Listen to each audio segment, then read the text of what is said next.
Hello and welcome to a new edition of our environmental magazine brought to you by DW Channel, CV and KTN. My name is Neota Igbe and I am here in Lagos, Nigeria. I'm joined by my colleague in Kenya, Edith. Hi there, NT. My name is Edith Kimani and I hope you will enjoy the latest exciting environmental topics we're exploring on this week's Eco at Africa from the lovely Nairobi's Arboretum. Here's what we have lined up for you. We visit farmers in northern Nigeria who are fighting desert encroachment. We'll find out more about intelligent houses and how they can benefit the environment and your wallet. And have a look at how modern technologies help indigenous people in Tanzania preserve their homeland. All right, so let's start here in Nigeria. Trees like the ones you have here are not for leisure in the northern part of the country where they've been having issues combating the encroachment of the desert. Yes, indeed, the desert is encroaching at an alarming rate into the Sahel regions of Africa. Well, we went to the northern part of Nigeria, Sokoto to be precise, and we caught up with one of the farmers there, Dahiru Gandhi, who's been fighting or striving to combat the encroachment of the desert onto his farmlands. We're in the village of Gandhi in the far north of Nigeria. It's not far from the Sahara and the desert is advancing southwards at an estimated 600 meters per year. It's already started encroaching on Gandhi and its surroundings. This village is home to Dahiru. The farmer has spent his entire life here. He tells us he's worried about the growing threat from the desert in the north, and his annual harvest is dwindling year after year. Last year, I think I can just approximately, last year 400 bags. How many do you think you'll get this year? This year, approximately 300. I lose Gaskia of 25% over last year's crop. The encroachment is more than this.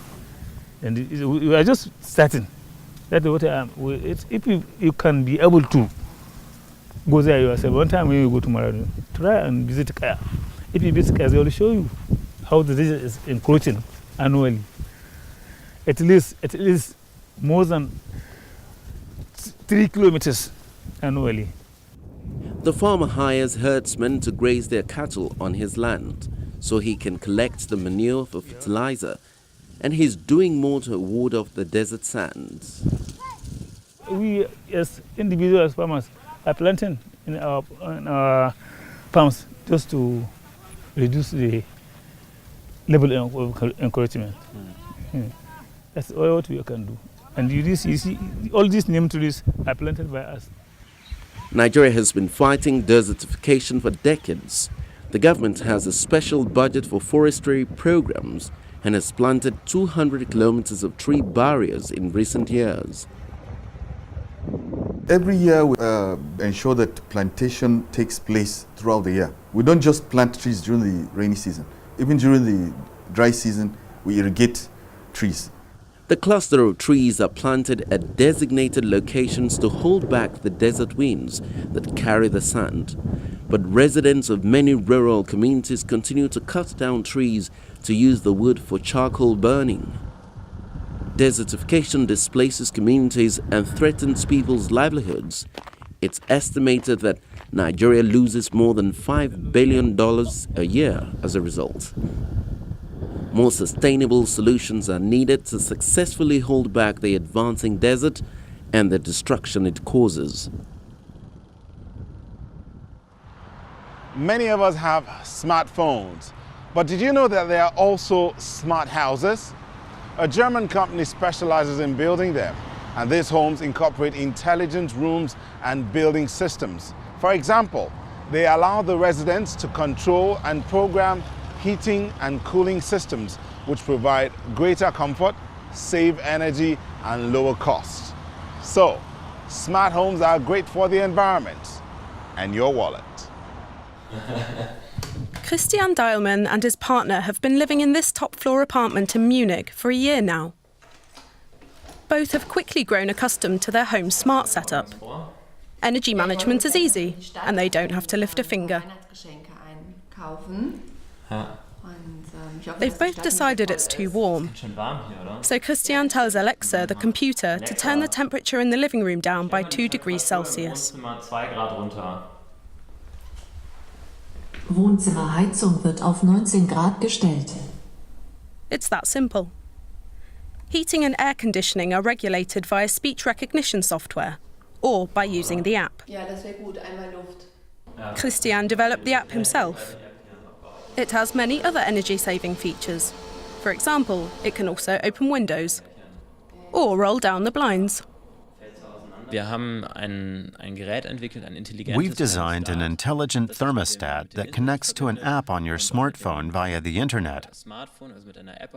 The app automatically lets the climate control system know when the last person leaves the house, and that puts it into low power mode.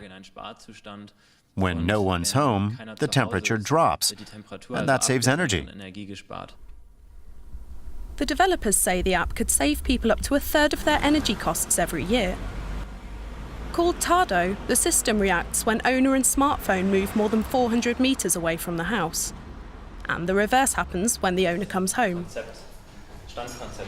Tardo has been on the market for 2 years. 130 developers in Munich work on the software and devices. They're built in a factory in Hungary. Customers can switch out their old thermostats for the new system all by themselves. This starter package costs €200. According to the company, the investment pays off after a single year thanks to the energy savings. Now, Tardo is looking to branch out. Our approach is to look at where interest is coming from throughout the world. What people are interested in using these kinds of products to save energy. Of course, in Africa, there's a lot of interest, especially with air conditioning units. And there's a huge market in Asia, too. Smart home technology isn't just for startups. Bigger firms like Innogy are also driving development. The company is part of RWE, the second largest energy provider in Germany. Right now, the radiator is set to 25 degrees. When you open the door or a window, the radiator turns down, so it won't continue to heat while the window's open. The Innogy app isn't just about temperature control. The user can also control lighting in the house or open and close windows and blinds. That saves even more energy. We give the customer the control they want, whether in terms of heating, cooling, saving energy, or lighting. And they can explore other topics on their own, too. It's a little like a modern electric train set. There are all of these new things and aspects that can be added on. The system can also be connected to motion sensors, for example.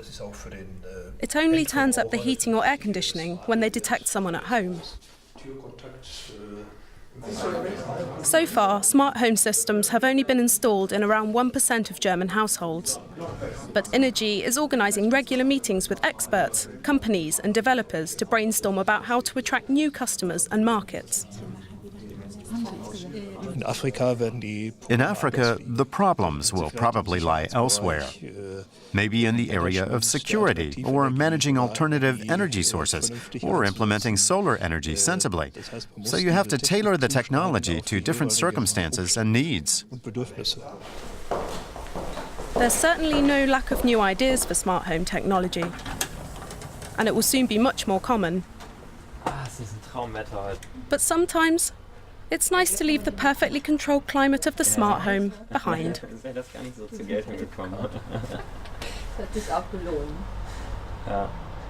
Building a smart house takes time and effort, but there are also easier ways to do your bit for the environment. For example, avoiding plastic dishes and cutlery.